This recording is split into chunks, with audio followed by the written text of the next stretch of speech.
Yesterday Citoyen Artsy sister, and we're continuing with Saturnastra Woden. This is chapter 16. The lady was about to commence, but the people started clapping and hooting, and after a couple of minutes the curtain finally rose.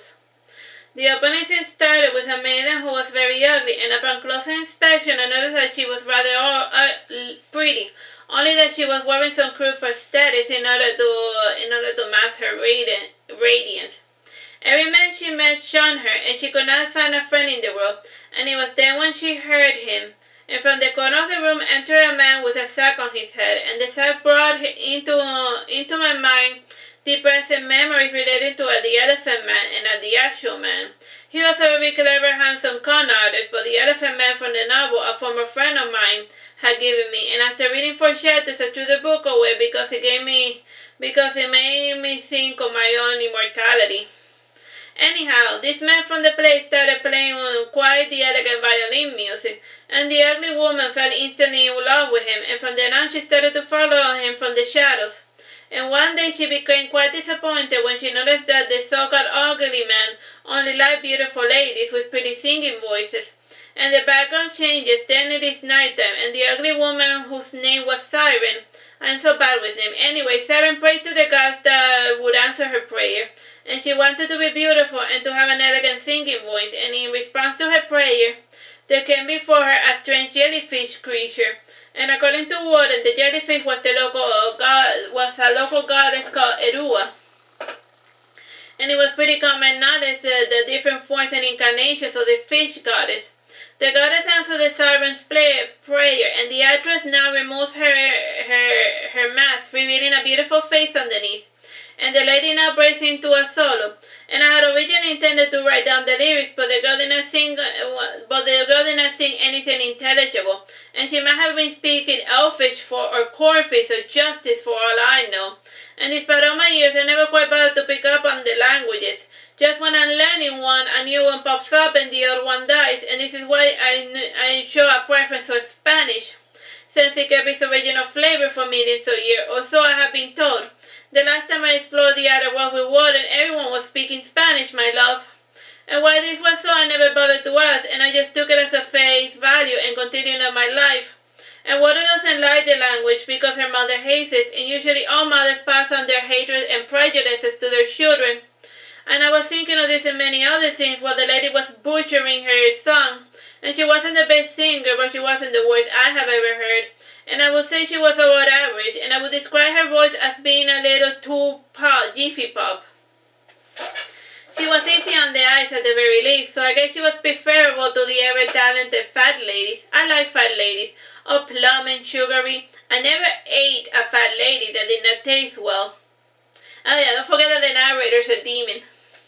Now back to the play. The siren presented herself to the sack violinist, and he was at the moment living in the theater, and from the shadows the violinist manned the entire show, and when the siren auditioned there to get his attention, the violinist was already in love with a different maiden, and Siren would have killed the girl, but the maiden was in love with another man, and when the masked violinist fell for a different maiden, Siren had enough, and she started to murder them one by one, and when the violinist confronted her, she said, "This is all your fault, and we would have been ugly together, but you chose beauty over me, and even when I changed for you, you would still not have me, you ugly little toad." "No amount of beauty can match your terrible personality," said the violinist. And not wanting to use logic, the siren made a prisoner of the violinist, and together they continued to man the theater company, and whenever one of the female singers got in Siren's case, she would murder her or imprison her. And one day, a gallant king rescues the violinist while on his quest to rescue his beloved wife who had been captured by the siren. And instead of being made a victim, the gallant queen defeats the siren in mortal combat and rescues all of the other maiden prisoners. The end. And the playing for us was interesting to say the least, and not too long. It lasted about an hour and 30 minutes, and this is the proper time that most plays or movies should last, and anything longer and it tends to draw on your senses. And the play was also a little too violent by most play standards, and there was a lot of nasty blood effects and real animal guts to boot. And Woden had a dour look on her face, and the lady sitting beside her asked chuckling, "And what's wrong? Too violent for you?" "The maid never brought me my goat milk," said Woden dourly. But what do you think of the play as a whole? Insisted the lady. It was fine, I guess. It was refreshing to have a female as the main villain of the story. Also, the dancer in distress freed herself, and that was priceless, said Woden, smiling. Yep, it was interesting indeed, said the lady. What happens now? Asked Woden. After the main play, there's a bit of a break, and while they clean, and afterwards there are a couple of pantomimes before they call it a day, explained the lady. Good, 'cause I'm not ready to go home yet, said Woden. And what's the matter? Problems at home? Asked the gentleman. Nah, my parents rarely stay at home. Rather, they follow me wherever I go, said Woden, yawning a bit. The gentleman looked around a bit and he asked, any unsavory characters following you about? Just two. One is blue and the other red, said Woden, pointing over her shoulder, like pointing at her two demon companions. It so happened that there were two old hags right behind us, and one was dressed in blue and the other in red. And talk about happy coincidence. Still, it did not make me happy to know that Woden considered us a problem. The gentleman studied the hags, and after rubbing his memory a bit, he asked, what problem do you have with the local flower merchants? None in particular, said Woden, turning around, and she chuckled when she noticed the two old ladies, and she added, I wasn't speaking of them. Oh, you mean the demons, said the lady. Demons, asked the gentleman, laughing. Surely you jest. She's right, though, and even if she was generally jesting, said Woden, sighing. And I was relieved when the curtain rose and the subject about me and Ethel dropped, and Ethel was not remotely paying attention, and she was busy napping on the floor of the theater, and she had checked out the moment that the siren had started singing, and the people on stage started regular buffoonery with some feats of acrobatics, and the clown walked among the audience making a fool of themselves like professional, and it seemed like a jarring change from the ultra-violent theater show that we had just watched. And in the middle of it all, one of the clown men said, for my next performance, I will need some help from the audience member. And pointing to Woden, he said, yes, you, the masked lady, come to the stage. Woden got up nonchalantly, and she had that curious, indifferent look about her, and the clown smiling curiously asked Woden, so how did you get inside? I gave Safer some tomatoes and avocados, said Woden frankly, and her response made the audience chuckle. Are you a witch? Asked the clown. Do I look like a witch to you? Asked Woden. Verily, nodded the clown, and he added, can you do any magic tricks? Like pulling a bunny out of a hat, inquired Woden. Can you do even that much? Asked the clown. Pouted Woden. What's the matter, little witch? Asked the clown. Oh, nothing, I'm just mildly surprised as all, said Woden. By what? Asked the clown. By the fact that you never saw a bunny coming out of a hat, said Woden, folding her arms, and it is one of the most standard magic tricks. Not here, or so it would seem, said the clown, apologetic, and we rarely get your type around here, so what can you do? Everything and nothing, and it would be easier if you asked me what sort of trick you wanted, said Woden, pointing to the clown. And one of the other members said, can you bark like a little bitch? And in response, Woden turned into a Papillon dog and said, how, how? And the dog transformation was uncanny, but I never met a dog that said, how, how? And this transformation combined with the terrible barking mimicry received a few dry chuckles. And another fellow in the back room asked, can you do a wolf? And in response, Woden turned into a elegant red wolf and said, Tahweed, Tahweed. That's not what a wolf sounds like, complained another fellow. Come on, she's turning into animals. Why not marvel at that? Said the clown, crabbing. And why did you need me again? Asked Woden, turning back to normal. For no reason in particular, said the clown, grinning, and then he said, can you do a birdie? Woden, in answer to the question, turned into an ostrich, and Woden then made the true sound of an ostrich, and the people had never seen such a large bird, and they were curious. And the clown, coming up a bit closer, said, that's not a real bird. And Woden, in response, pecked the clown while he complained, and eventually he said, get back to your seat.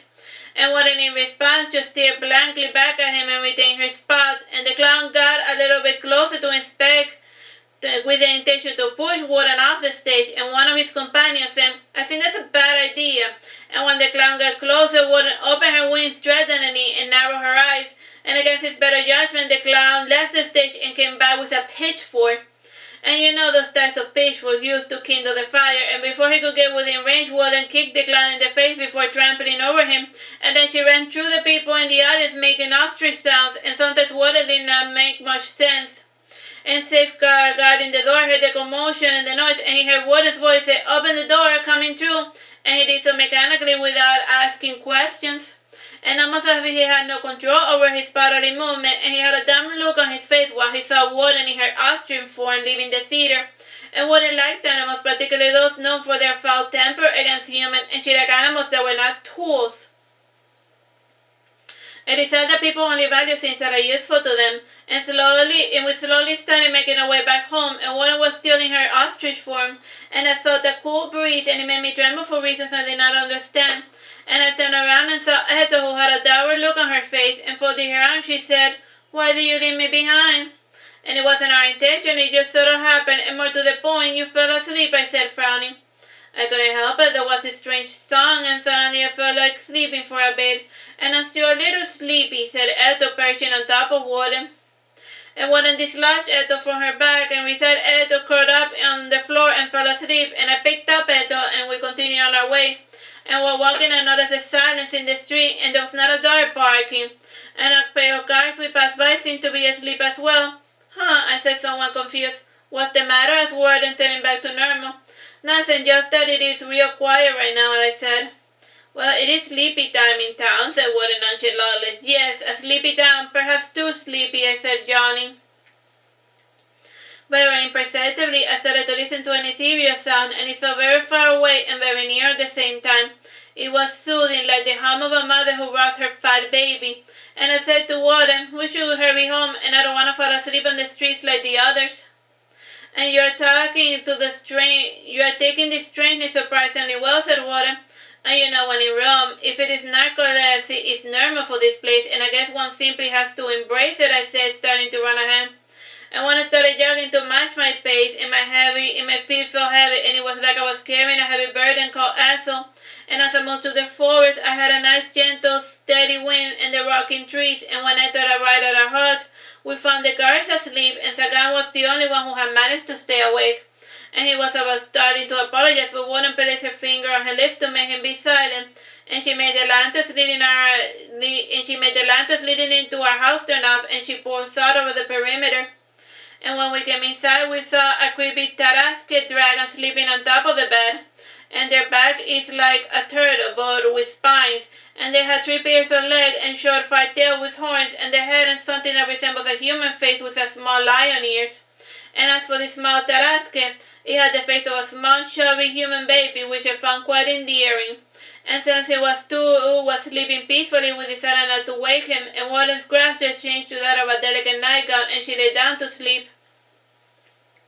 And I gently placed Ethel on the floor with her face facing the Tarasque, and she would serve as our alarm clock, and I was going to join her in dream world real soon, and as I completed my first diary rambling, I take a final look outside, and I am starting to wonder, and I'm starting to see why all of the people around here were put to bed, and it just makes the curse a lot more manageable, and hopefully tomorrow will be nicer, and I'm not certain if I'm going to ride again, and it consumes my time more than my desire, and in the long scheme of things now, and the latter is more important than yesterday.